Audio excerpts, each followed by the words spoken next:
અને ગરમીની સાથે સાથે સૌરાષ્ટ્રમાં વકરતી હોય છે પાણીની સમસ્યા। સૌરાષ્ટ્રમાં પાણીની સ્થિતિ વિકટ બનશે।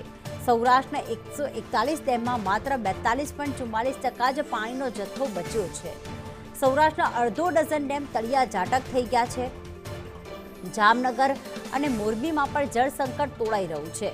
સુરજવાડી, પ્રેમપરા અને શરણમતી ડેમ ખાલી થઈ ગયા છે। મયુર અમારી સાથે જોડાઈ ગયા છે। મયુર, સૌરાષ્ટ્રના જો અલગ અલગ ડેમની સ્થિતિની વાત કરીએ તો કેટલો સમય સુધી ચાલે તેટલું પાણી બચ્યું છે, કેટલી સમસ્યા સર્જાઈ શકે છે આ વખતના ઉનાળામાં? બિલકુલ, ઉનાળો જે છે તે શરૂ થઈ ગયો છે ને એપ્રિલ સુધી પાણીમાં જોવા જઈએ તો સૌરાષ્ટ્ર માટે આગામી 60 દિવસ જે છે તે અઘરા સાબિત થાય તેવી પરિસ્થિતિ સર્જાય છે।